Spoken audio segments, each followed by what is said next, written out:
الحمد لله رب العالمين والصلاة والسلام على سيدنا وسيد الأنبياء والمرسلين وعلى آله وأصحابه أجمعين أما بعد فأعوذ بالله من الشيطان الرجيم بسم الله الرحمن الرحيم والله أخرجكم من بطون أمهاتكم لا تعلمون شيئا وجعل لكم السمع والأبصار والأفئدة لعلكم تشكرون صدق اللہ العظیم. شمع رسالت کے پروانوں سب مل کر جس طرح سے پڑھا ہوں بلند آواز سے پڑھیں. الصلاۃ والسلام علیک یا رسول اللہ, اور محبت سے پڑھیے الصلاۃ والسلام علیک یا حبیب اللہ, الصلاۃ والسلام علیک یا نبی اللہ وعلی آلک واصحابک یا نور اللہ صلی اللہ تعالی علیہ وسلم. میرے پیارے آقا صلی اللہ علیہ وسلم کے پیارے دیوانوں, سنی دعوت اسلامی کا مرکز اسماعیل حبیب مسجد یہاں سے چند قدموں کی دوری پر ہے, اور وہاں ہر سنیچر کو بعد نماز عشاء ہفتہ واری اجتماع ہوتا ہے, جہاں دور دور سے لوگ آتے ہیں, سرکار صلی اللہ علیہ وسلم کی محبت کی باتیں سنتے ہیں, دین کی سمجھ حاصل کرتے ہیں, مسائل اور فضائل سیکھتے ہیں, ذکر کرتے ہیں, پھر دعا میں شریک ہوتے ہیں, اور آخر میں سرور کائنات صلی اللہ علیہ وسلم کی بارگاہ میں درود و سلام کا نذرانہ پیش کر کے حلقے میں بیٹھ کر کچھ سیکھ کر اپنے گھروں کو جاتے ہیں. آنے والوں میں کبھی کبھی لوگ ناسک سے بھی چلے آتے ہیں, کچھ لوگ کلیان سے آ جاتے ہیں, کچھ نالا سوپارا سے آتے ہیں, کچھ میرا روڈ سے آتے ہیں, وسئی سے آتے ہیں, ورار سے آتے ہیں, بوریولی سے آتے ہیں, اندھیری, جوگیشوری, ملاڑ, باندرا, یہ سارے علاقے تو ہیں ہی, اور مسجد انہی لوگوں سے بھرتی ہے. لیکن جو علاقہ یہاں پر مسجد کے اطراف میں ہے, جیسے ڈونگری ہے, پائدونی ہے اور کھڑک ہے, یہ جو قریب کے علاقے ہیں, ان علاقوں سے جس طریقے سے ہمیں سپورٹ ملنا چاہیے کہ اتنا عظیم اجتماع ہر ہفتے ہوتا ہو, جس کو انٹرنیشنل لیول پہ لوگ انٹرنیٹ کے ذریعے ہر ہفتے انگلینڈ تک اور امریکہ تک اور کینیڈا تک سنتے ہوں, وہاں پر چراغ تلے اندھیرا جس کو کہا جاتا ہے, اس طریقے سے یہاں سے چند قدم لوگ چل کے پہنچنے کو تیار نہیں ہوتے. یورپین کنٹریز سے لوگ مجھے فون کرتے ہیں, کسی دن اگر آن لائن اجتماع نہ ہو تو وہ کہتے ہیں کہ why is it not online, we want to listen to that اجتماع, we want to listen it. کیوں نہیں کرتے؟ کوئی ٹیکنیکل خرابی آپ ہفتے میں ہر میں اس کو کریکٹ کر لیجئے, لیکن سیٹرڈے تک مت رکھیے. We want to listen to that. اس قدر الحمدللہ برکتیں وہاں پر ہوتی ہیں. اس کے باوجود یہاں کے رہنے والے لوگ اس سے ناواقف ہیں, اور یہ اچھا ہوا کہ آج یہاں کے نوجوانوں نے جو یہاں رہنے والے ہیں, انہوں نے اس محفل کو اس بازار میں سجایا جہاں دن بھر اللہ کا ذکر نہیں ہوتا, صرف خرید و فروخت ہوتی ہے, صرف سیلنگ اینڈ بائنگ ہوتی ہے. یہاں پر ٹریڈ ہوتا ہے, سبزیاں بکتی ہیں, مچھلی بکتی ہے, دودھ بکتا ہے, گوشت بکتا ہے, مرغیاں بکتی ہیں. کاش کہ ہم بازار مصطفیٰ میں بک جاتے اور اس کے لیے ہمارے قدم آگے بڑھتے. تو یہ ڈونگری کا نشیبی علاقہ, جہاں پانی گرایا جائے تو سیدھا نیچے جاتا ہے, یہ پانی ہمیں ایک پیغام دیتا ہے کہ انسان کی فطرت کو بھی اللہ نے اسی طرح سے بنایا ہے کہ اسے جھکنا سکھایا ہے, اللہ کی بارگاہ میں جھکنا سکھایا ہے. آگ کی طرح سے اسے بھڑکنا نہیں سکھایا ہے کہ سب جگہ جلا ڈالے اور تکبر کرے, بلکہ اسے جھکنے کی سعادت دی ہے. اور جو سب سے زیادہ اللہ کی بارگاہ میں جھکتا ہے, اللہ تعالیٰ اسے اتنی ہی زیادہ بلندیوں سے سرفراز فرماتا ہے. تو اس علاقے میں بچوں نے یہ چھوٹا سا اجتماع آج منعقد کیا, اور مجھے آپ کو یہ فضیلت بتاتے ہوئے بڑی خوشی ہوتی ہے کہ ہم گھر میں اللہ کا ذکر کرتے ہیں, بہت اچھی بات ہے. مسجد میں اللہ کا ذکر کرتے ہیں, بہت اچھی بات ہے.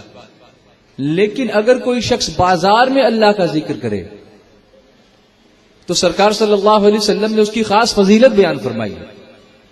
اور کلمہ توحید جو ہے, لا الہ الا اللہ وحدہ لا شریک لہ لہ الملک و لہ الحمد یحیی و یمیت بیدہ الخیر وہو علی کل شیء قدیر, اس کلمے کو اگر کوئی شخص بازار میں ایک مرتبہ پڑھ لے تو اللہ تعالیٰ اسے 20 لاکھ نیکیاں عطا فرماتا ہے. تو ایک مزاج دینے کی آج ہم کوشش کریں گے کہ ہم بازار میں آئیں تب بھی اللہ کا ذکر کریں. ذکر کے معنی ہوتے ہیں اللہ کو یاد کرنا. ذکر یعنی کیا؟ اللہ کو یاد کرنا. اور اللہ نے وعدہ فرمایا فاذکرونی اذکرکم، تم میرا ذکر کرو میں تمہارا چرچا کروں گا. تو پتہ چلا کہ جو اللہ کے ذکر میں جو لوگ لگ جاتے ہیں اللہ تعالیٰ ان کا چرچا پوری دنیا میں ہی نہیں بلکہ قیامت میں بھی ان کے چرچے ہوں گے کہ یہ وہ لوگ ہیں جن کی زبانیں ہمیشہ اللہ کے ذکر سے تر ہوا کرتی تھیں. تو ہمیں کوشش کرنی چاہیے کہ ہم بازار میں رہیں یا گھر میں رہیں یا مسجد میں رہیں یا کہیں اور کسی جگہ پر رہیں، مسلسل اللہ اس کے رسول کا ذکر کرتے رہیں تاکہ ہمارا دل اطمینان پاتا رہے. کیونکہ اللہ تعالیٰ نے قرآن کریم میں فرمایا الا بذکر اللہ تطمئن القلوب، سن لو اللہ کے ذکر میں دلوں کا اطمینان ہے. تو اطمینان بازاروں میں نہیں ہے، اطمینان ناچ گانوں میں نہیں ہے، بلکہ اطمینان اللہ کو یاد کرنے میں ہے. اور اسی لیے آج یہ محفل ہم نے اس بازار میں سجائی. امید ہے کہ آئندہ انشاءاللہ اس قسم کی اور محفلیں بھی سجتی رہیں گی اور یہاں کے رہنے والے لوگ ہر ہفتے اسماعیل حبیب مسجد میں عشاء کی نماز کے بعد ہفتہ وار اجتماع میں شرکت کی کوشش کریں گے. آئیے اپنی عادت کے مطابق میں قصیدہ بردہ شریف سے کچھ اشعار پڑھوں اور آپ سے گزارش کروں کہ آپ میرا پڑھنے میں ساتھ دیں. پڑھیے بسم اللہ الرحمن الرحیم. صلی اللہ علیہ وسلم صلی اللہ علیہ وسلم صلی اللہ علیہ وسلم صلی اللہ علیہ وسلم صلی اللہ علیہ وسلم صلی اللہ علیہ وسلم. مولاي صل وسلم دائما أبدا على حبيبك خير الخلق كلهم. مولاي صل وسلم دائما أبدا على حبيبك خير الخلق كلهم. مولاي صل وسلم دائما أبدا على حبيبك خير الخلق كلهم. In a decent voice تم کو پڑھنا ہے اور سیکھنا ہے، اور اس لیے دعوت دیتا ہوں کہ ہر ہفتے اسماعیل حبیب مسجد میں آیا کرو. یہ جذبہ اور بڑھے گا تمہارا انشاءاللہ. میں ہر ہفتے کوشش کرتا ہوں کہ اس طرح تلاوت کر کے آپ کو سناؤں. اور سنو، یہ کتاب وہ کتاب ہے جس کا پڑھنا عبادت، جس کا سننا عبادت، جس کا دیکھنا عبادت، جس کا چھونا عبادت، جس کو ٹچ کرنا، جس کو گھر میں رکھنا، جس کا احترام کرنا، ساری چیزیں اللہ نے عبادت قرار دی ہیں. یہ قرآن اللہ کا کلام ہے. بولو کس کا کلام ہے؟ بڑے لوگ نہیں بولیں گے. بچوں آپ بولو کس کا کلام ہے؟ کیونکہ بڑوں کو تو میں نہیں سمجھا سکوں گا، مجھ سے بھی بڑے ہیں، میں ان کو کیا سمجھاؤں. لیکن تم بھی سمجھ جاؤ نا تو نیکسٹ نسل بھی سمجھ جائے نا تو کوئی بات نہیں. ڈونگری والے بڑے ڈونگر پہ تو نہیں رہتے ہیں، نیچے ہی رہتے ہیں، لیکن دماغ پہ اتنا دنیا کا ڈونگر بیٹھا ہوا ہے کہ وہ جلدی سے شرگ آف ہوتا ہی نہیں ہے. اللہ کا ذکر کرنے کو تیار نہیں، سبحان اللہ بولنے کو تیار نہیں، الحمدللہ کہنے کو تیار نہیں، اور بہت مشکل نہیں مسکرانے کو بھی تیار نہیں. مسکرانا بھی میرے آقا کی سنت ہے. ایسے ایک دم سیریس ہو کے مت بیٹھو کہ میں کوئی تمہارے سر پہ کوئی کھاپر پھوڑ رہا ہوں، ایسا نہیں ہے. بلکہ جو کھاپر دنیا کے پھوٹ رہے ہیں ان کے زخموں کو میں مرہم لگانے کا تمہارے لیے مداوع کرنے کی کوشش کر رہا ہوں. تو بچوں تم بولو سبحان اللہ، اور تم بولو گے تو انشاءاللہ دیکھیے آگے دوسرے لوگ بھی بولیں گے. سنو، سرکار صلی اللہ علیہ وسلم طائف کے میدان میں دعوت دین لے کر، اسلام کی دعوت لے کر کے گئے تھے تو حضور صلی اللہ علیہ وسلم پر پتھر برسائے گئے تھے. آپ کو معاذ اللہ گالیاں دی گئی تھی، مجنون یا پاگل کہا گیا تھا. اور اس کے بعد جب حضور صلی اللہ علیہ وسلم لہو لہان ہو کر وہاں سے باہر نکلے، سر مبارک سے خون بہ کر نالین شریف میں آ کر کے جم گیا، تو حضرت زید ابن حارث جو آپ کے غلام ہیں اللہ کے رسول صلی اللہ علیہ وسلم کی بارگاہ میں عرض کرتے ہیں حضور ان لوگوں کے لیے بد دعا کیجئے. میرے آقا نے فرمایا میں دنیا میں رحمت للعالمین بنا کر کے بھیجا گیا ہوں. جبریل علیہ السلام آتے ہیں، یا رسول اللہ صلی اللہ تعالی علیہ وسلم آپ اجازت دیں پہاڑوں کے فرشتے کو میں حکم دوں کہ طائف یہ پہاڑی کے اندر جو بسا ہوا گاؤں ہے اس کو میں دونوں پہاڑوں کو ملا کے ان لوگوں کی ہڈیاں توڑوا دوں. میرے آقا نے فرمایا جبرائیل میرے مولا سے صرف اتنا کہہ دو کہ میں ان لوگوں کے لیے دعا کرتا ہوں اللہم اہدی قومی فانہم لا یعلمون. اے اللہ میری قوم کو ہدایت دے، یہ نہیں جانتے کہ میں کیا ہوں، اگر جانتے ہوتے تو ایسا میرے ساتھ سلوک نہیں کرتے. اور جبریل سنو، مجھے یقین ہے کہ یہ لوگ نہ صحیح ان کی آئندہ نسلیں تو میرا کلمہ ضرور پڑھیں گی. اور آپ نے دیکھا رسول اللہ نے جو فرمایا وہ ہو کر کے رہا. آج طائف اسلام کی آغوش میں آ چکا ہے, 1400 برس ہو چکے ہیں الحمدللہ. تو یہ پہلا اجتماع ہے. مجھے پتا ہے کہ پہلے دن زیادہ پتھر تو نہیں ٹوٹیں گے, لیکن کچھ دل بھی ٹوٹ جائیں. ٹوٹنے سے مراد میرے مصطفیٰ کی محبت میں تڑپیں. تو جو دل حضور کی محبت میں تڑپتا ہے وہ ہیرے سے بھی زیادہ قیمتی ہو جایا کرتا ہے, موتی سے بھی زیادہ قیمتی ہو جایا کرتا ہے. وہ آنسو موتی سے زیادہ قیمتی ہو جاتا ہے جو مصطفیٰ کی یاد میں بہا کرتا ہے. اس لیے سنو, کبھی کبھی ایسا ہوتا ہے کہ ہم رسول اللہ کا ذکر کرتے ہیں, اللہ کا ذکر کرتے ہیں, اور کسی کو دیکھتے ہیں کہ وہ تڑپ کے رو رہا ہے. دعا کرتے ہیں اور کسی کے آنسو نکل رہے ہیں. تو کیا ہم یہ محسوس نہیں کرتے کہ کاش مجھے بھی ایسے ہی رونا آ جاتا؟ کیا ہم یہ محسوس نہیں کرتے؟ جواب دیجئے. کیا ہم یہ محسوس نہیں کرتے کہ کاش ہمیں بھی رونا آ جاتا؟ عام طور پر دنیا میں اگر کسی کو روتا ہوا دیکھیں تو ہم کہتے ہیں یا اللہ بچا, یہ تو رو رہا ہے, اس رونے سے مجھے بچا لے. لیکن جو اللہ کی یاد میں روتا ہے اور ہمیں رونا نہیں آتا تو ہم کہتے ہیں مولا ایسے آنسو ہمیں بھی عطا فرما دے جو تیری یاد میں نکلنے والے ہوں. پتا چلا یاد مصطفیٰ میں جو دن گزرے وہ دن سب سے بہتر ہے. ذکر نبی میں رات جو گزرے اس سے بہتر رات نہیں. مصطفیٰ کی یاد میں رونا اتنا قیمتی ہے تو ان کی یاد میں آگے بڑھ کر عمل کرنا کتنا قیمتی ہوگا, ان کے فرمان پر عمل کرنا کتنا قیمتی ہوگا. اللہ کی یاد میں تڑپ کر سبحان اللہ بولنا کتنا قیمتی ہوگا. بڑے نہیں بولتے, کوئی بات نہیں بچوں میرا ساتھ دو, بولو.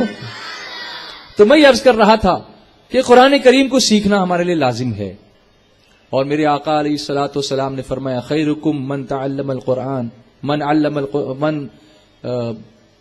تم میں سب سے بہترین شخص وہ ہے جو قرآن سیکھے اور اس کو لوگوں کو سکھائے.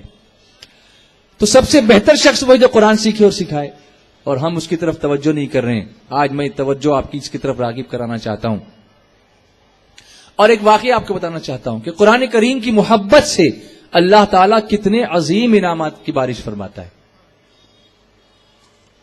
ایک گاؤں میں کمار رہتا تھا. کمار سمجھتے ہو؟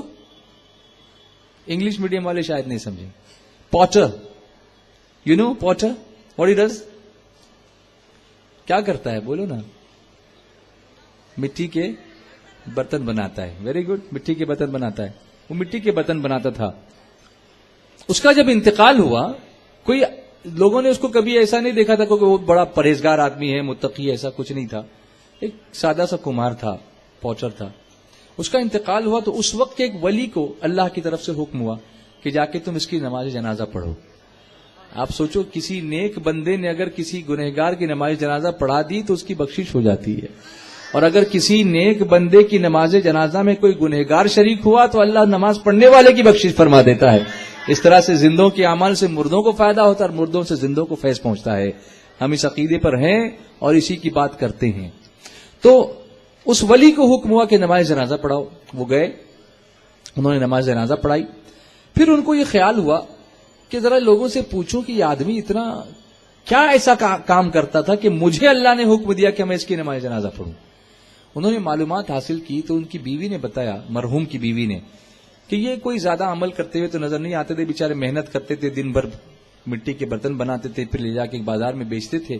لیکن ایک عمل روزانہ یہ کرتے تھے, وہ ایسا تھا کہ رات کو جب یہ گھر واپس آتے تو غسل کرتے, پھر سفید کپڑے پہنتے, وائٹ, اور اس کے بعد خوشبو لگاتے, اور خوشبو لگانے کے بعد کونے میں ایک کتاب رکھی ہوئی ہے اس کو نکالتے, اس کو چومتے, سر آنکھوں سے لگاتے, پھر اس کے بعد بیٹھتے, اس کو کھولتے اور ایک ایک سطر پر انگلی اس طرح سے پھیرتے جاتے اور رو رو کر کہتے میرے مولا یہ تیرا کلام ہے, میں اس کو پڑھنا تو نہیں جانتا لیکن اتنا یقین رکھتا ہوں کہ یہ جو تو نے فرمایا یہ بھی حق ہے, یہ فرمایا یہ بھی حق ہے, یہ فرمایا یہ بھی حق ہے, یہ فرمایا یہ بھی حق ہے.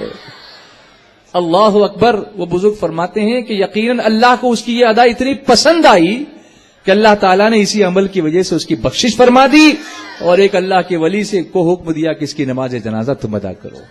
سبحان اللہ. یہ ہے تعظیم. جب قرآن کریم کی صرف تعظیم کرنے سے اتنے انعامات ہوتے ہیں تو قرآن کریم کی تلاوت کرنے سے اور اس پر عمل کرنے سے کتنے انعامات ہوں گے. قرآن کی تعظیم بھی اپنی جگہ اور صاحب قرآن جناب محمد رسول اللہ صلی اللہ علیہ وسلم کی تعظیم بھی اپنی جگہ کہ اللہ نے اس تعظیم کا حکم ہم کو دیا. وَتُعَزِّرُوهُ وتوقروه وتسبحوه بکرۃ واصیلا. اللہ تعالیٰ فرماتا ہے کہ اس رسول کی تعظیم اور توقیر کرو اور صبح و شام اللہ کی پاکی بولو. تو پہلے تعظیم کا حکم دیا، پھر عبادت کا حکم دیا کہ اے لوگوں تم اللہ اس کے رسول پر ایمان لاؤ اور رسول کی تعظیم اور توقیر کرو. جو ایمان والا ہے اس پر لازم فرمایا کہ وہ رسول اللہ کی تعظیم اور توقیر کرے اور پھر نمازیں ادا کرے. اللہ کی سرتابہ قدم شان ہے یہ، انسان نہیں انسان، وہ انسان ہے یہ. قرآن تو ایمان بتاتا ہے انہیں اور ایمان یہ کہتا ہے میری جان ہے یہ. تو میرے پیارے آقا صلی اللہ علیہ وسلم کے پیارے دیوانوں، رسول اللہ کی تعظیم تو حضور کی تعظیم ہے، ذات مصطفیٰ کی تعظیم. نام مصطفیٰ کی تعظیم کی کیا برکت ہے میں آپ کو بتاؤں. اللہ اکبر. حضرت موسیٰ علیہ السلام کے زمانے میں بنی اسرائیل میں ایک شخص تھا، اس کو بھی لوگوں نے اتنا بیکار سمجھا تھا. جب اس کا انتقال ہوا تو لوگوں نے اس کی لاش کو دفن بھی نہیں کیا، اسے اٹھا کے کچرے کے ڈھیر پہ پھینک دیا اور کہا یہ بڑا گندا آدمی تھا، اس کو ہم دفن بھی نہیں کریں گے. کچرے کے ڈھیر پر اللہ تعالیٰ نے موسیٰ علیہ السلام کو حکم دیا، موسیٰ جاؤ فلاں آدمی کا انتقال ہو گیا، ہمارا دوست ہے، اس کی نماز جنازہ پڑھو، اس کو غسل دو، کفن دو، تم دفن کرو اس کو. حضرت موسیٰ علیہ السلام گئے، جا کر کے دیکھا تو ایک عجیب آدمی ہے، اس کی لاش پڑی ہوئی، لیکن اللہ کا حکم تھا تو آپ نے حکم کی پابندی فرمائی، نماز جنازہ پڑھی، اس کو دفن کیا. اور پھر لوگوں سے معلوم کیا تو لوگوں نے کہا حضور یہ تو بالکل برا آدمی تھا، اس کی نماز جنازہ آپ نے پڑھا دی.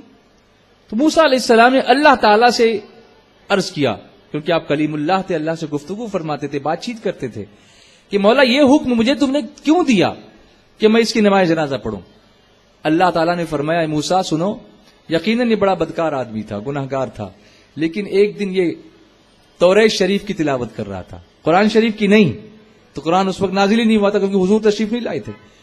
توریت شریف وہ کتاب جو حق اب اس کو بھی ہم مانتے ہیں اللہ کی کتاب ہے اور حضرت موسیٰ علیہ السلام پر نازل ہوئی، اس کی تلاوت کر رہا تھا. اور اس میں جب اس نے تلاوت کرتے کرتے میرے محبوب کا نام دیکھا، حضور صلی اللہ علیہ وسلم کا، محمد رسول اللہ صلی اللہ علیہ وسلم کا نام اس نے دیکھا تو محبت کے ساتھ اس نے اس نام پاک کو چوم لیا. اسی وقت میں نے اس کو بخشش کا مزدہ عطا کر دیا، میں نے اس کی بخشش فرما دی. بولو نا، طرف سے بولو، بچوں بولو. نام مصطفیٰ کی تعظیم کرنے سے بخشش ہے، تو ذات مصطفیٰ کی تعظیم سے کتنی بڑی بخشش کی بارش ہوگی اللہ تبارک و تعالیٰ کی بارگاہ سے. اور پھر قرآن کریم پر ہم عمل کریں گے، قرآن کریم کی تعظیم کریں گے، قرآن کریم کی تلاوت کریں گے، قرآن کریم کو بار بار پڑھیں گے، قرآن کریم کو پڑھنے کی اور پڑھانے کی کوشش کریں گے، تو یقیناً اللہ تبارک و تعالیٰ کی برکتیں اور رحمتیں ہم پر نازل ہوں گی. آج ہماری بےراروی کا، ادھر ادھر بھٹکنے کا ایک کا ریزن سب سے بڑا یہ بھی ہے کہ ہم قرآن پاک کی تلاوت نہیں کرتے. ہم قرآن پاک کی تلاوت یا تو صرف ماہ رمضان میں کرتے ہیں یا کسی کے مرنے کے بعد کرتے ہیں. اپنے لیے، اپنی زندگی کے لیے ہم قرآن کریم کی تلاوت سے بہت پیچھے ہیں. اللہ ہمیں اس پر عمل کرنے کی توفیق دے کہ ہم کثرت سے قرآن پاک کی تلاوت کریں. سمجھیں بہت اچھا، نہیں سمجھیں کم سے کم اس پڑھنے کی وجہ سے دل میں انوار پیدا ہوں گے، نور پیدا ہوگا اور اطمینان قلب اللہ تبارک و تعالی ہم کو عطا فرمائے گا. تو اب وہ آیتیں جو میں نے آپ کے سامنے پڑھی تھیں، ذرا ان کا بھی ہم ان سے بھی فائدہ حاصل کرتے ہیں اور سمجھتے ہیں کہ اللہ تبارک و تعالی نے ہم سے کیا ارشاد فرمایا. اللہ تعالیٰ فرماتا ہے واللہ اخرجکم من بطون امہاتکم، اور اللہ نے تمہیں تمہاری ماؤں کے پیٹ سے پیدا کیا. انسان کو پیدا کرنے کا ذکر اللہ تبارک و تعالیٰ فرماتا ہے کہ تم کس طرح پیدا ہوتے. قرآن صرف عبادت سمجھانے والی کتاب نہیں ہے، بلکہ بہت ساری ایسی چیزیں قرآن پاک بیان فرماتا ہے جو سائنس آج تک اس کو سمجھ نہ سکی، قرآن نے اس کو سب سے پہلے بیان کر دیا ہے. اور اس کے بعد ہم جب سائنس پڑھتے ہیں تو حیرت سے دیکھتے ہیں کہ یہ تو قرآن پاک میں پہلے سے لکھا ہوا ہے. اس لیے ہمارے بچوں کو دینی تعلیم بھی حاصل کرنی چاہیے اور دنیاوی تعلیم بھی حاصل کرنی چاہیے. گریجویشن کرنا چاہیے، ڈاکٹر بننا چاہیے، انجینئر بننا چاہیے، بہت بڑے بڑے عہدے حاصل کرنے چاہیے، IAS آفیسر بننا چاہیے، IPS بننا چاہیے، لیکن قرآن پاک پڑھنا چاہیے. اور پھر دیکھنا چاہیے کہ ہم جو دنیا کی کتابوں میں بعد میں پڑھ رہے ہیں، دنیا ریسرچ کر کے بعد میں سمجھا رہی ہے، اللہ نے اپنی کتاب میں سب سے پہلے ہمیں یہ ساری چیزیں سمجھا دی ہیں، بتا دی ہیں. اگر ہم ان کو پڑھیں گے تو ہم اسلام سے دور نہیں جائیں گے، اخلاق سے دور نہیں جائیں گے، کردار ہمارا برا نہیں ہوگا، بلکہ ہم کسی عہدے پر بھی ہوں گے، کسی پوسٹ پر بھی ہوں گے تو رشوت نہیں کھائیں گے. جو مصطفیٰ کے در کی روٹی کھاتا ہو اور یہ کہتا ہو پیتے ہیں تیرے در کا، کھاتے ہیں تیرے در کا، پانی ہے تیرا پانی، دانا ہے تیرا دانا، وہ کسی اور کی روزی پر کیوں نظر رکھے گا اور رشوت ستانی کیوں کرے گا، وہ کیوں بھرشٹاچار کیوں کرے گا، وہ کرپشن کیوں کرے گا، وہ صرف کھائے گا تو مصطفیٰ کے در کے ٹکڑے کھائے گا اور یہ کہے گا تیرے ٹکڑوں پہ پلیں، غیر کی ٹھوکر پہ نہ ڈال، جھڑکیاں کھائیں کہاں چھوڑ کے صدقہ تیرا، ایک میں کیا میرے ایسیا کی حقیقت کتنی، مجھ سے 100 لاکھ کو کافی ہے اشارہ تیرا۔ بولو گے کہ نہیں بولو گے؟ اپنا دامن بھرو گے کہ نہیں بھرو گے؟ تو اللہ نے فرمایا واللہ اخرجکم من بطون امہاتکم لا تعلمون شیئا وجعل لکم السمع والابصار والافئدہ لعلکم تشکرون۔ اللہ فرماتا ہے تمہیں تمہاری ماؤں کے پیٹ سے اللہ نے پیدا کیا کہ کچھ نہ جانتے تھے۔ اپنی پیدائش کی ابتدا میں آپ دیکھیے بچہ پڑا رہتا ہے، اس کے سامنے کچھ بھی بات کرو اس کو کچھ سمجھ میں آتا ہے نہیں، اس لیے کہ ابھی وہ ان چیزوں کو سمجھنے کے قابل نہیں ہوا، وہ معرفت اس کو نہیں ہے، وہ پہچان اس کو نہیں ہے کہ وہ الفاظ کو سمجھ سکے یا خوشی یا غم کے تاثرات کو سمجھ سکے۔ اس کو صرف اتنا پتا ہوتا ہے کہ بھوک لگے گی تو مجھے رونا ہے، یا پھر ماں دودھ پلائے گی تو مجھے سونا ہے۔ اس سے زیادہ بچے کو کچھ علم نہیں ہوتا۔ دھیرے دھیرے وہ ادراک حاصل کرتا ہے، وہ فہم حاصل کرتا ہے، وہ سماعت کے ذریعے سے الفاظ کو سمجھنے کی کوشش کرتا ہے، ذخیرہ کرتا ہے، وہ اپنی بصارت کے ذریعے سے چیزوں کو پہچاننے کی کوشش کرتا ہے اور اپنے دل کی دھڑکنوں سے انہیں وابستہ کر کے اپنے برین کو یوز کر کے پھر ان کا مطلب نکالنے کی دھیرے دھیرے وہ کوشش کرتا ہے۔ اس کی ڈکشنری میں پہلا لفظ ماں ہوتا ہے، لیکن میرے آقا فرماتے ہیں کہ اپنے بچے کو جب وہ بولنا سیکھے، جب وہ بولنے لگے تو سب سے پہلے اسے کلمہ طیبہ سکھاؤ تاکہ اس کی زبان پر پہلا لفظ نکلے تو اللہ کا نکلے۔ بولیے نا، بولیے۔ لیکن آپ ذرا سوچ کے بولو، ہم لوگ اپنے بچے کو سب سے پہلے تو ٹاٹا سکھاتے ہیں، یس اور نو؟ بیٹا بولو ٹاٹا، تو دین تو یہی ٹاٹا ہو گیا۔ اب وہ کھائے گا بٹاٹا اور پھر کرے گا ٹماٹا، کچھ اس سے زیادہ کچھ کر نہیں سکے گا۔ سب سے پہلے کلمہ طیبہ سکھاؤ، لا الہ الا اللہ محمد رسول اللہ صلی اللہ تعالی علیہ وسلم۔ یہ میرے آقا کی تعلیم ہے، لیکن اب کس کو فرصت ہے کہ اپنے بچوں سے کس قسم کی بات کریں؟ باپ گیا ہوا ہے ڈیوٹی پر، ماں لگی بھی ٹی وی پر، بچہ پڑا ہے کسی خادمہ کے پاس، کہاں وہ تربیت حاصل کرے گا؟ لوگوں نے کہا کہ ماں کی گود بچے کی سب سے پہلی تربیت گاہ ہوتی ہے، لیکن جب ماں گود میں ہی نہ لے تو تربیت کون کرے؟ اور اگر گود میں لے بھی تو بچے کو نہ دیکھے، وہ سیریل دیکھے، دودھ پلائے تو سیریل دیکھے، تو اب اس دودھ میں اترے گا کیا، سیریل یا قرآن؟ کیا اترے گا؟ سرکار خواجہ غریب نواز کے ہم ماننے والے غریب نواز کی والد محترمہ نے کہا تھا بیٹا معیر الدین، یہ برکتیں جو تم سب دیکھتے ہو نا، یہ اس دودھ کی وجہ سے ہیں جو کبھی تم کو میں نے بے وضو نہیں پلایا ہے۔ وہ ماں ایسی تھی کہ کبھی بے وضو اپنے بچے کو دودھ نہیں پلایا۔ یہاں کبھی ماں وضو کرتی کہ نہیں کرتی پتہ نہیں، اسے وضو کے فرائض ہی نہیں پتہ ہے، الا ماشاء اللہ چند لوگوں کو چھوڑ کر۔ اس لیے سنی دعوت اسلامی کوشش کر رہی، ابھی سمر ویکیشن کیمپس لگے ہوئے جگہ جگہ مسجدوں کے اندر، بچے پڑھ رہے ہیں، اسلامیات کا کورس کر رہے ہیں، ہر ہفتے اجتماع میں ہم بلاتے، ارے کم سے کم غسل کے فرائض تو معلوم کرو تاکہ پاک تو رہ سکو۔ اگر تم پاک ہی نہ رہو گے تو میرے آقا فرماتے ہیں جس گھر میں ناپاک بندہ رہتا ہے اس گھر میں اللہ کی رحمت کے فرشتے نہیں آتے ہیں، اور تم دعائیں کرتے رہو گے فرشتے آئیں گے ہی نہیں، تمہیں برکتیں ملیں گی کہاں سے؟ جب تک سیکھو گے نہیں پاک کیسے رہو گے؟ اور جو ناپاک رہے گا اس کے گھر میں رحمت کے فرشتے نہیں آئیں گے۔ تصویریں تو عام ہو ہی چکی ہیں، کتوں کو تو لوگ پال ہی رہے ہیں، اور پھر بچا یہ کہ خود کو کم سے کم پاک رکھیں۔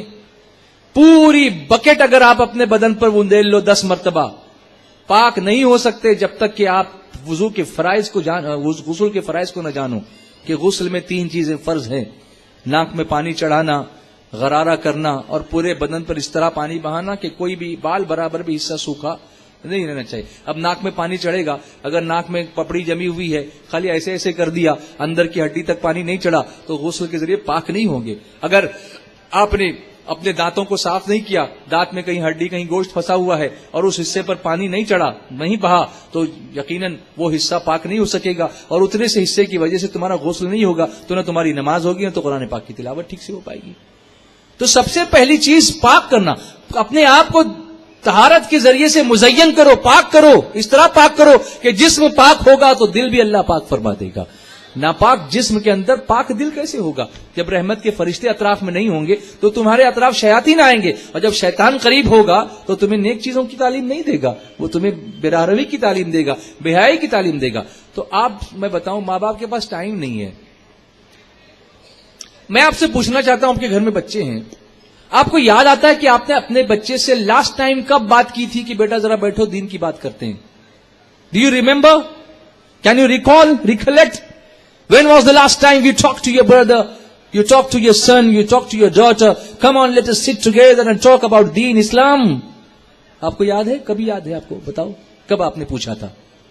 لاسٹ ویک پوچھا تھا؟ 2 دن پہلے پوچھا تھا؟ 1 مہینہ پہلے آپ نے پوچھا تھا؟ When was that?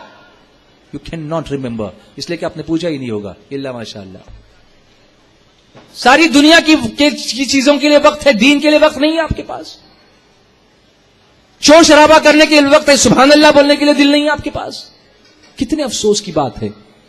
وہ زمانے میں معزز تھے مسلمان ہو کر اور ہم خوار ہوئے تاریخ قرآن ہو کر. ڈاکٹر اقبال نے اسی لیے تو کہا تھا منفعت ایک ہی، اس قوم کے نقصان بھی ایک ہی، سب کا نبی، دین بھی، ایمان بھی ایک، حرم پاک بھی، اللہ بھی، قرآن بھی ایک. کچھ بڑی بات ہی ہوتی جو مسلمان بھی ایک. فرقہ بندی ہے کہیں اور کہیں ذاتیں ہیں، کیا زمانے میں پنپنے کی یہی باتیں ہیں؟ تھے تو آبا وہ تمہارے ہی، مگر تم کیا ہو؟ ہاتھ پر ہاتھ درے منتظر فردا ہو. یوں تو سید بھی ہو، مرزا بھی ہو، افغان بھی ہو، تم سبھی کچھ ہو، بتاؤ تو مسلمان بھی ہو.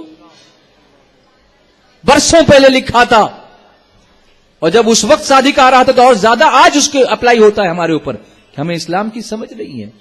ہم اپنے بچوں کی فکر نہیں کر رہے ہیں. ہم نے اپنے بچوں کو ٹی وی سیریلز کے حوالے کر دیا ہے. سیدھے چشمے سے دیکھنے کی بجائے الٹے چشمے سے دیکھ رہے ہیں بچے. آپ سمجھ رہے میں کیا کہنا چاہتا ہوں؟ اور جب الٹے چشمے سے دیکھیں گے تو سیدھے کیسے چلیں گے؟ قرآن کریم کی تلاوت نہیں کریں گے تو تمہاری عزت کیسے کریں گے؟ قرآن تمہاری عزت سکھاتا ہے اور قرآن تمہارے لیے دعائیں کرنے کی تعلیم دیتا ہے. اور اللہ تعالیٰ فرماتا ہے بچوں اپنے ماں باپ کے لیے دعا کرو، اس طرح دعا کرو وقل رب ارحمہما کما ربیانی صغیرا، اے میرے رب ان دونوں پر، میرے ماں باپ پر اس طرح رحم فرما جس طرح انہوں نے بچپنے میں مجھ پر رحم کیا تھا. یہ احساس قرآن کی تلاوت سے آئے گا. اتنا عظیم مرتبہ ماں باپ کا کہ نماز بھی ماں باپ کے لیے دعا کیے بغیر مکمل نہیں ہو رہی ہے. رب اجعلنی مقیم الصلاۃ ومن ذریتی ربنا وتقبل دعاء ربنا اغفر لی ولوالدی وللمؤمنین یوم یقوم الحساب. یہ ہم پڑھتے ہیں نا نماز کے اندر. یہ دعا کس کے لیے ہے؟ ہمارے لیے، ہمارے ماں باپ کے لیے، تمام مومنین کے لیے. ماں باپ کے لیے دعا نماز کے اندر بھی ہے تو باہر کتنی عظمت والی ہوگی آپ سوچو. لیکن یہ احساس کون دلائے گا؟ ٹائم نہیں تمہارے پاس، ٹائم نہیں. قبر میں پوچھا جائے گا، حشر میں پوچھا جائے گا اپنے بچوں کی تربیت تم نے کیا کی. ہم بلانے کے لیے آئے ہیں، دعوت دینے کے لیے ہر ہفتے اجتماع میں آیا کرو. کل آپ بری ذمہ نہیں ہو سکو گے کہ ہمیں نہیں پتا تھا کہ یہاں کچھ پڑھایا جاتا ہے یا سکھایا جاتا ہے. 21-22 سال ہو گئے ہیں اجتماع کو شروع ہو کر، لیکن ڈونگری سے لوگ آنے کو تیار نہیں ہیں. کیوں ایسا کر رہے ہو؟ کیا ہم کسی غلط کام کی طرف دعوت دے رہے ہیں آپ کو؟ ہفتے میں 2 گھنٹے اگر تم اللہ اس کے رسول کے لیے نہیں دے سکتے ہو تو اس کا حساب تمہیں قرآن اللہ تعالیٰ کی بارگاہ میں دینا پڑے گا کہ تمہارے پاس ساری چیزوں کے لیے وقت تھا لیکن دین کی تعلیم کے لیے وقت نہیں تھا. تمہیں جواب دینا پڑے گا اس کا. تو سنو، اللہ تبارک و تعالیٰ فرماتا ہے واللہ خلقکم واللہ اخرجکم من بطون امہاتکم لا تعلمون شیئا وجعل لکم السمع والابصار والافئدہ لعلکم تشکرون. اور اللہ نے تمہیں تمہاری ماؤں کے پیٹ سے پیدا کیا کہ کچھ نہ جانتے تھے، اور پھر آگے فرمایا اللہ کی نعمتیں دیکھو، اور تمہیں کان دیے اور آنکھ دی اور تمہیں دل دیا. کس لیے دیا؟ آنکھ کس لیے دی؟ پکچر دیکھنے کے لیے. کان کس لیے دیا؟ میوزک سننے کے لیے. دل کس لیے دیا؟ کسی دنیاوی شخص سے محبت کرنے کے لیے. اللہ فرماتا نہیں، اس لیے نہیں، لعلکم تشکرون، کہ تم احسان مانو اللہ کا کہ اگر یہ ساری چیزیں نہیں دیتا تو تمہیں دنیا بھی سمجھ میں نہیں آتی اور دین بھی سمجھ میں نہیں آتا. اللہ نے یہ ساری چیزیں تمہارے لیے دی ہیں تو دے کر تم پر احسان کیا ہے، بہت بڑا احسان کیا ہے. آنکھ نہ ہوتی اندھے سے پوچھو کیا ہے، کان نہ ہوتا بہرے سے پوچھو کیا ہوتا، دل نہ ہوتا تو مردے سے پوچھو کہ کیا ہوتا. دل نہیں دھڑکتا تو انسان مردہ ہو جاتا ہے. تمہیں اللہ نے زندگی دی ہے، یہ بھی اس کا احسان ہے. دنیا میں کوئی ایک چائے پلا دے تو اس کے خلاف نہیں بولتے ہو، اور اللہ تعالیٰ نے سب کچھ دے دیا تمہیں پھر بھی اس کی مرضی کے خلاف کام کرتے ہو. کیا جواب دو گے؟ کیا جواب دو گے؟ آپ مجھے بتاؤ، بچے جب کرکٹ کھیلتے ہیں اور کوئی امپائر کسی کو غلط آؤٹ دے دے تو بولتے ہیں امپائر چیکی کھاتا ہے. بولتے ہیں نا وہ ایک چھوٹی سی چکی اسے غلط ڈیسیجن دینے پہ مجبور کرتی ہے. تو کیا اللہ کی نعمتیں کھانے کے بعد ایک سجدہ کرنے کی تمہیں طاقت نہیں ہوتی؟ نماز کی پابندی کرنے کی طاقت نہیں ہوتی؟ تو اس سجدے کا جواب کیا دو گے؟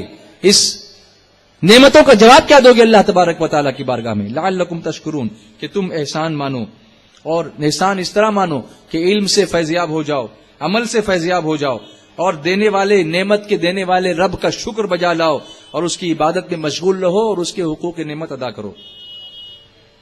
اب آگے اللہ نے فرمایا صرف تمہیں نہیں بنایا، تمہارے لیے بہت ساری چیزوں کو اور پیدا فرمایا میں نے. اے انسان، ساری دنیا میں نے تیرے لیے بنائی اور تجھے میری عبادت کے لیے بنایا.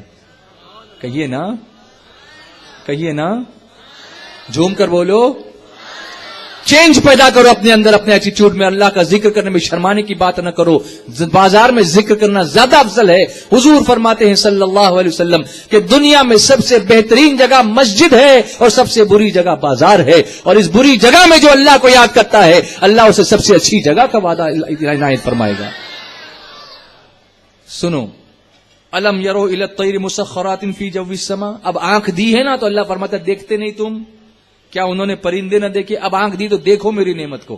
صرف ٹی وی اور سیریل مت دیکھو، ننگی ناچنے والی بے حیا عورتوں کو مت دیکھو، اللہ کی نعمتوں کو دیکھو، قرآن کریم کو دیکھو، خانہ کعبہ کو دیکھو، ماں باپ کے چہرے کو محبت کی نگاہ سے دیکھو. کہ میرے آقا علیہ الصلوۃ والسلام فرماتے ہیں کہ جو شخص اپنے والدین کے چہرے کو محبت کی نگاہ سے دیکھتا ہے اللہ تبارک و تعالیٰ اسے ایک مقبول حج کا ثواب عطا فرماتا ہے. کیا ہم نے کبھی اپنے بچوں کو یہ بتایا؟ ہم تو بچوں سے بات چیت بھی کرتے ہیں نا کبھی رات میں، تو کیسی کرتے ہیں پتہ ہے؟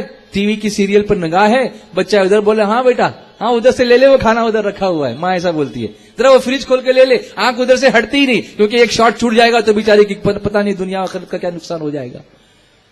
جب تم کو کھلانے کے لیے دیکھنے کو بچے کی طرف دیکھنے کے لیے ٹائم نہیں ہے، اس بچے سے تم ایکسپیکٹ کرتے ہو کہ وہ تمہارا فرما بردار بنے. پھر آپ مولانا یہ مانتا نہیں میری بات، ذرا تعویذ دو. تو تعویذ تو تم خود ہی ہو، خود اس کے گلے میں بیٹھو، وہ تمہاری گود میں بیٹھے گا انشاءاللہ. تعویذ کا اثر ہوتا ہے، میں منع نہیں کرتا، لیکن تم تربیت ہی نہ کرو گے تو کیا تعویذ اثر کرے گا؟ نماز کی پابندی نہیں کرو گے تو کیا تعویذ اثر کرے گا؟ سب سے پہلی شرط ہے اعمال کی قبولیت کے لیے کہ انسان 5 وقتہ نماز کا پابند بنے. تو اللہ نے فرمایا الم یروا الی الطیر مسخرات فی جو السماء، کیا انہوں نے پرندے نہ دیکھے حکم کے باندھے آسمان کی فضا میں؟ ما یمسکہن الا اللہ، انہیں کوئی نہیں روکتا سوائے اللہ کے. بچوں، بڑے نہیں بولیں گے، بچوں تم بولو. انہیں کوئی نہیں روکتا سوائے اللہ کے. کیا مطلب ہے؟ آپ دیکھیں گے یہ قلم میرے ہاتھ میں ہے، یہ کیا ہے؟ اس کو اگر میں چھوڑ دوں تو کہاں جاتا ہے؟ نیچے. آپ گیند اچھالتے ہو، بال، اس کو اچھالنے کے بعد وہ کہاں آتی ہے؟ نیچے آتی ہے. کیوں آتی ہے؟ تو آپ نے پڑھا ہوگا کہ بھی acceleration due to gravity. Science کی بات الگ ہے، اسلام کی بات اپنی جگہ ہے، لیکن میں سمجھانے کے لیے آپ کے سامنے یہ بات کہہ رہا ہوں. چیزیں نیچے گرتی ہیں، پھر پرندے کیوں نہیں گرتے؟ وہ کیسے اڑتے ہیں؟ بولیے نا سبحان اللہ تو بولو. اللہ فرماتا ہے عقل دیے تم کو، آنکھیں دیے، دیکھ کر سوچو کہ کس کی قدرت ہے. بولو کس کی قدرت ہے؟ یہ اللہ کی قدرت ہے. اور اسی لیے دعوت دی تلاوت کرو تو سمجھ میں آئے گا کہ میں نے کیا کیا چیزیں یہاں پھیلا رکھی ہے تمہارے لیے. تو پرندے کیوں نہیں گرتے؟ اللہ فرماتا ہے ما یمسکہن الا اللہ، انہیں کوئی نہیں روکتا سوائے اللہ کے. کون روک رہا ہے ان کو؟ بولو کون روک رہا ہے؟ اللہ روک رہا ہے. جس اللہ میں یہ طاقت ہے، قدرت ہے کہ ساری چیزیں کو گرنے دیتا ہے، لیکن پرندوں کو یہ طاقت دی ہے، انہیں یہ عقل دی ہے، انہیں یہ شیپ دیا ہے، انہیں یہ ماڈل دیا ہے کہ وہ گرتے نہیں ہیں بلکہ وہ اڑتے ہیں، وہ اڑتے ہیں. تو جو اللہ اس قدرت رکھنے والا ہے، کیا وہ تمہیں دوبارہ اٹھانے کے بعد تم سے سوال نہیں فرمائے گا کہ تم نے آنکھیں دی تھی، تم کو میں نے آنکھیں دی تھی، تم نے دیکھا کیوں نہیں؟ تم کو میں نے کان دیے تھے، تم نے میرا ذکر سنا کیوں نہیں؟ آگے دیکھو اللہ تعالیٰ کیا فرماتا، ان فی ذلک لآیات لقوم یؤمنون،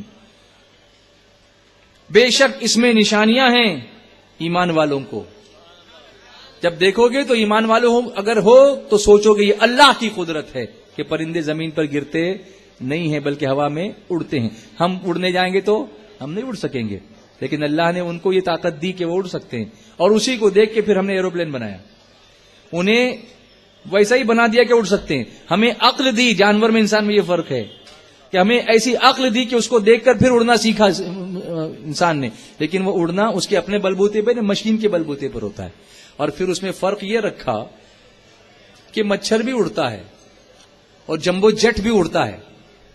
اے انسان, جمبو جیٹ کا پر اگر ٹوٹ جائے تو بنا سکتا ہے, لیکن مچھر کا پر ٹوٹ جائے تو نہیں بنا سکتا ہے, وہ صرف میری قدرت ہے.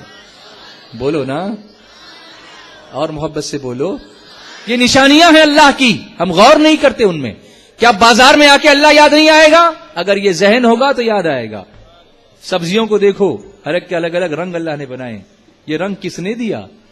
آپ کچھ پھولوں کو دیکھو, گرمی کے موسم میں کئی درختوں کے پتے جھڑ جاتے ہیں, پت جھڑ ہو جاتا ہے, سوکھ جاتے ہیں, لیکن ایک پودا ایسا ہے گل مہر کا جو گرمی ہی میں ایسا کھلتا ہے, اتنی خوبصورت اس کی رنگت ہوتی ہے جیسے جنگل میں آگ لگی ہوئی ہے. اس کو اس گرمی کے موسم میں کھلانے والا کون ہے؟ ایڈورس کنڈیشنز میں کھلانے والا کون ہے؟ تو ایمان والا ہوگا تو کہے گا وہ اللہ ہے. بولیے نا محبت سے ذرا, ابھی بھی جوش نہیں آیا آپ کو؟ بولو محبت سے. آگ میں گلزار کرنے کی طاقت قدرت وہ اللہ رکھتا ہے, اور پانی میں آگ لگانے کی طاقت بھی اللہ رکھتا ہے. وہ قدرت والا اللہ ہے. یہ نشانیاں ہیں جس کو دیکھنے کا ذہن اس وقت پیدا ہوگا جب سیریل سے نظر ہٹے گی اور قرآن پاک پر جمے گی, جب ماں باپ کے چہرے پر محبت سے جمے گی, یا گنبد خضرا کی طرف جائے گی, یا خانہ کعبہ کو محبت کی نگاہ سے دیکھے گی. تو اللہ تبارک و تعالیٰ نے اور نشانیاں بیان فرمائی. سنو, مجھے معلوم ہے کہ آپ مجھ سے نعت شریف سننا چاہتے تھے, ہے نا, کہ ڈونگری میں پہلا پروگرام ہے تو ذرا نعت سناؤ. اب جب نعت کسی کو سمجھ میں نہیں آ رہی تو میں نے کہا سب سے بہتر نعت تو قرآن پاک ہے. کیا یہ نعت نہیں ہے؟ یقیناً جب ماحول بنے گا تو پھر نعت یہاں سناؤں گا. پہلے ماحول بناؤ نعتوں کو پڑھنے کا, اس کو سننے کا, اس کی قدر کرنے کا. یوں ہی زعفران لا کے سامنے رکھ دوں گا تو کیا فائدہ ہوگا؟ وہ زعفران کی قیمت تو معلوم ہونی چاہیے, ورنہ اس کو ہاتھ ہی سمجھیں گے لوگ. تو پہلے سمجھیں تو صحیح کہ ہم کیا سمجھانا چاہتے ہیں. دھیرے دھیرے انشاءاللہ. اور مزید اگر آپ یہاں چاہتے ہیں کہ ذکر ہو تو ایسی محفلیں یہاں کیجیے, اور اسماعیل حبیب مسجد میں سنی دعوت اسلامی کے ہفتہ وار اجتماع میں آیا کیجیے. پھر وہ ذوق اور شوق پیدا ہوگا, تب اس کی قدر معلوم ہوگی, تب میں سناؤں گا انشاءاللہ. سنو, اللہ تعالیٰ فرماتا ہے, اب سنو, آسمانوں کی طرف دیکھنا تو دور کی بات ہے, تمہارے اطراف کیا نعمتیں ہیں وہ بھی اللہ بیان فرما رہا ہے. واللہ جعل لکم من بیوتکم سکنا وجعل لکم من جلود الانعام بیوتا تستخفونها یوم ظعنکم ویوم اقامتکم ومن اصوافها واوبارها واشعارها اثاثا ومتاعا الى حین. کتنی پیاری آیت ہے, سبحان اللہ, کتنی پیاری آیت ہے. اور اللہ نے تمہیں گھر دیے بسنے کو. یہ جو فلیٹ لیتے ہو نا, یہ کس نے دیا تم کو؟ کتنے تو ایسے ہیں جن کو فٹ پاتھ بھی نصیب نہیں ہے. اللہ کا شکر کرو گے, تمہیں 50 لاکھ کا فلیٹ دیا اللہ نے, کروڑوں تم کو عطا کر دیے ہیں, پھر اللہ کا شکر نہیں کرتے. اسی میں نافرمانی. جس کا گھر جس نے دیا بسنے کو, اس گھر میں اسی کی نافرمانی, نماز کی پابندی نہیں. اس گھر کو گناہ کرنے کے لیے دیا تم کو کہ اطاعت کرنے کے لیے دیا؟ کیا کر رہے ہو؟ سوچو اس کے بارے میں. اللہ نے گھر دیے تمہیں بسنے کو. اب کچھ ایسے ہیں جن کو اللہ نے باضابطہ گھر دیے ہیں, لیکن کچھ ایسے ہیں جو خانہ بدوش ہیں بیچارے. خانہ بدوش سمجھتے ہو؟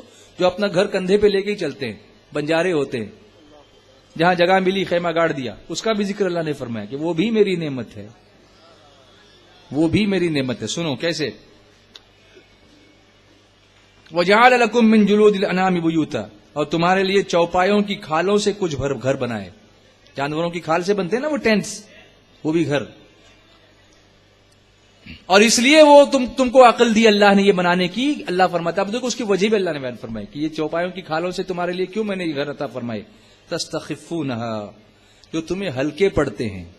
سفر کرو گے تو اینٹ گارا تو لے کے نہیں جا سکو گے, لیکن یہ ٹینٹ لے کے چل سکو گے نا, پیٹ پہ لے کے چلتے ہیں نا لوگ ٹینٹس کو. تو اللہ نے فرمایا اس لیے تم کو یہ طاقت دی کہ یہ ہلکے گھر جہاں چاہو جما دو, ان کو جہاں چاہو اکھاڑو, نکل کے گھر کو پیٹ پہ لے کے چلو, تمہارے لیے میں نے آسان کر دیا. یہ ساری نعمت اللہ فرماتا ہے میں نے تم کو دی ہے. یوم ظعنکم و یوم اقامتکم, اور یہ کب دیا ہے؟ سفر کے لیے بھی تم کو دیا یہ خیمہ, اور منزل کے لیے بھی دیا. سفر کرو گے تو بھی گھر لگاؤ گے, اور منزل پر جاؤ گے تو بھی گھر لگاؤ گے. اور پھر آگے ان کی اور نعمتیں بیان فرمائیں. صرف کھال نہیں, اب بال بھی نکالا ہے, اب بال بھی بتایا, صرف کھال نہیں. ومن اصوافها واوبارها واشعارها، اور ان کی اون اور ان کی ببری، رونگٹے اور بالوں سے کچھ ضرورت کے سامان تو بناتے ہو نا، اون سے کمبل بنتا ہے کہ نہیں؟ ہاں یا نہ بولو بھائی، بنتا ہے کہ نہیں؟ یہ نعمتوں کو گنایا جا رہا ہے کہ یہ نعمتیں میری ہیں، تمہیں نظر نہیں آتی، کس نے دیا؟ یہ بہت بڑے بن رہے ہو، جھکنے کو تیار نہیں ہو۔ سنو، اللہ تعالیٰ نے ایک جگہ اور فرمایا کہ وَإِن تَعُدُّوا نِعْمَةَ اللَّهِ لَا تُحْصُوهَا، اور اگر تم اللہ کی نعمتوں کو گننا چاہو کبھی گن نہیں سکو گے۔ تم پیسے گننے میں لگے ہو، اللہ کی نعمتیں تو گنو کہ اللہ نے تم کو کتنی نعمتیں دی ہیں۔ آج میرا تیور تھوڑا سا تیکھا ہو رہا ہے، لیکن ضرورت ہے اس بات کی کہ اس علاقے میں اس بات کو سمجھایا جائے لوگوں کو۔ امید ہے کہ بات سمجھ میں آئے گی انشاءاللہ۔ اثاثا ومتاعا الی حین، اور برتنے کی چیزیں ایک وقت تک تم کو دیں، فرمایا ہمیشہ کے لیے نہیں دیا تم کو، جب تک تمہارا وقت یہاں ہے اس وقت تک وہ تمہاری، جس دن تم آنکھ بند کرو گے وہ تمہاری نہیں رہتی، وہ تمہارے وارثوں کی ہو جاتی، پھر جھگڑے اسی پہ ہوتے ہیں۔ تمہاری لاش پڑی ہے اور یہاں فلیٹ پہ جھگڑا چل رہا ہے، یہ کس کے نام جائے گا، وہ کس کے نام جائے گا؟ جن کے لیے تم نے پائی پائی جمع کر کے اتنے بڑے بنگلے بنا دیے، وہ تمہیں دفن کرنے سے پہلے لڑ رہے ہیں۔ تو میاں تم کیا کر رہے ہیں؟ اپنی آخرت کا کیوں نہیں سوچا؟ اس ہمیشہ کے گھر کا کیوں نہیں سوچا جس میں کسی کا حق نہیں ہوگا، تمہارا حق ہوگا، تمہارا حق ہوگا۔ اور کیسا ہوگا جانتے ہو؟ پورا پورا حق ہوگا، بلا شرکت غیر تم کو حق عطا فرمائے گا۔ جیسے میں تم کو بتاؤں، گھر بنانا ہو تو مسجد بناؤ، گھر بنانا ہو تو اللہ کا گھر بناؤ، اس میں تعاون کرو۔ اس میں تعاون کرنے میں ہم چھوٹی نوٹیں نکالتے ہیں، اور پارٹیز کرنے میں،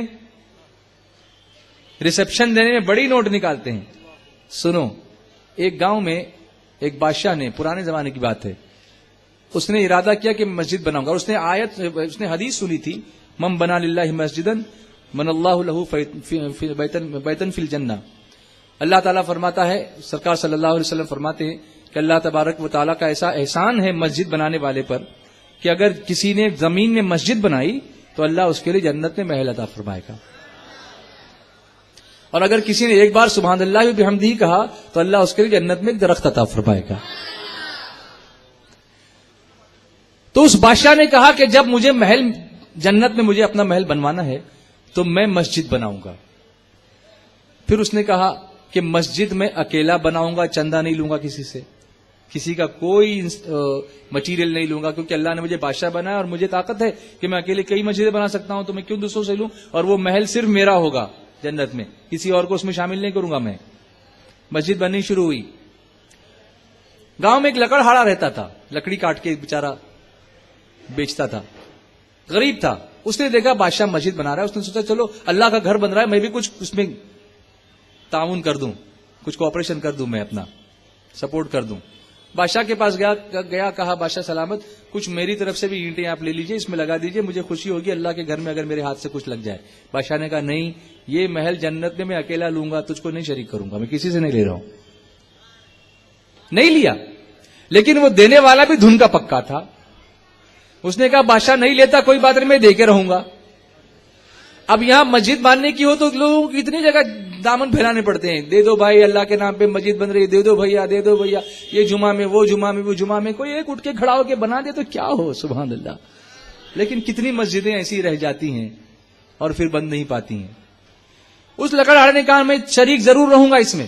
اس نے کیا کیا، لکڑی کا گٹھا بنایا، اس کے اندر اینٹیں چھپائیں، اوپر سے لکڑیاں لگا دی، اس کو ہلکی رسی سے باندھا، سر پہ لیا اور گیا جہاں پر کام چل رہا تھا مسجد کا، اور وہاں جا کے جان بوجھ کے گرا۔ اب جیسے ہی وہ گرا، اینٹیں رکھی ہوئی تھی، اینٹوں کے ڈھیر پر وہ لکڑیاں اس کی گری، اس کے اندر کی اینٹیں بھی اس میں شامل ہو گئی، کیونکہ گٹھا جو تھا وہ بکھر گیا تھا، اینٹیں شامل ہو گئیں۔ اس نے اینٹیں رہنے دی، لکڑیاں اٹھائی، نکل گیا۔ اس طرح سے اس نے اپنا چندہ دے دیا، اپنا تعاون دے دیا، مسجد بن گئی۔ مسجد بننے کے بعد ایک دن بادشاہ نے خواب دیکھا کہ ایک جنت کا محل ہے، خوبصورت محل، اور اس پر بادشاہ کا نام لکھا ہوا ہے۔ فرشتوں سے پوچھا، فرشتوں نے کہا ہاں یہ تم نے مسجد بنائی، یہ تمہارا محل۔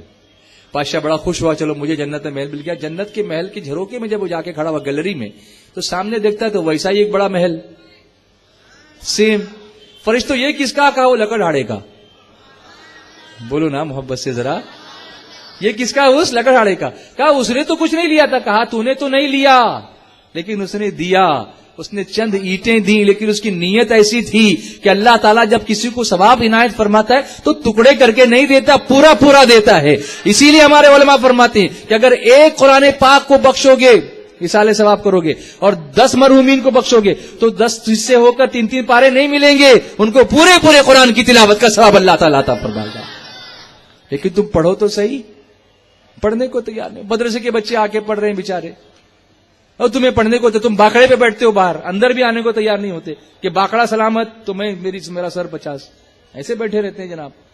اندر آؤ اور پڑھو, قرآن کریم کی تلاوت کرو, اس کو دیکھو. تو آگے اللہ تبارک و تعالیٰ فرماتا ہے, اللہ جعل لکم مما خلق ظلالا وجعل لکم من الجبال اکنانا وجعل لکم سرابیل تقیکم الحر وسرابیل تقیکم بأسکم كذلك يتم نعمته عليكم لعلكم تسلمون. کتنی نعمتیں اللہ کی, اور اللہ نے تمہیں اپنی بنائی ہوئی چیزوں سے سائے دیے. آج اگر سایہ نہ ہو تو آدمی کتنا پریشان ہوتا ہے, پریشان ہوتا ہے نا. لیکن ہم سائے کو تلاش کرتے دنیا میں, آخرت میں تو سوائے عرش الہی کے کوئی اور سایہ ہی نہیں ہوگا. ڈونگری کی کسی بلڈنگ کا سایہ تھوڑی ملنے والا وہاں پر کہ آپ جا کے اس میں کھڑے ہو جاؤ. سورج سوا نیزے پر ہوگا, جب زمین تانبے کی اور آسمان فولاد کا ہوگا, اس وقت کس سائے کو تلاش کرو گے؟ سوائے عرش الہی کے کوئی اور سایہ نہیں ہوگا. تو اس میں سارے لوگ کھڑے ہو جائیں گے کیا؟ نہیں, کچھ لوگ ہوں گے جن کو عرش کا سایہ ملے گا. اس میں سے چند وہ ہوں گے کہ میرے آقا علیہ الصلوۃ والسلام فرماتے ہیں کہ سخت سردی میں ٹھنڈے پانی سے وضو کرنے والا. نمبر 2, رات کے اندھیرے میں مسجد کی طرف چلنے والا. نمبر 3, اس طرح سے صدقہ دینے والا کہ ایک ہاتھ سے دے, دوسرے ہاتھ کو خبر نہ ہو. بینر نہیں لگائے کہ فلاں صاحب کتابیں تقسیم کر رہے ہیں, یہ بینر نہ لگاؤ, چھپا کے صدقہ دو. کاپیاں دے رہے ہیں, فیس بھر رہے ہیں, کیا ضرورت ہے؟ اللہ کے لیے کر رہے ہو, غریب کو بلا کے اس کی عزت بھی رکھو, اور تمہاری عزت بھی اللہ قیامت پہ رکھے گا انشاءاللہ. تو اس طرح سے صدقہ دینے والا کہ ایک ہاتھ سے دے, دوسرے ہاتھ کو خبر نہ ہو. پھر وہ نوجوان جس کو کوئی خوبصورت عورت گناہ کی دعوت دے اور وہ کہے نہیں میں اللہ سے ڈرتا ہوں, وہ عرش الہی کے سائے میں ہوگا انشاءاللہ. میرے آقا فرماتے ہیں میرے کسی امتی کی مصیبت کو دور کرنے والا, مجھ پر کثرت سے درود بھیجنے والا, یہ سارے لوگ قیامت کے دن عرش الہی کے سائے میں ہوں گے. تو اللہ دنیا کے سایوں کا تذکرہ فرماتا ہے کہ تمہیں اللہ نے اپنی بنائی ہوئی چیزوں سے سائے دی. یہاں یہ امپورٹنٹ ہے کہ اللہ نے فرمایا اپنی بنائی ہوئی چیزیں.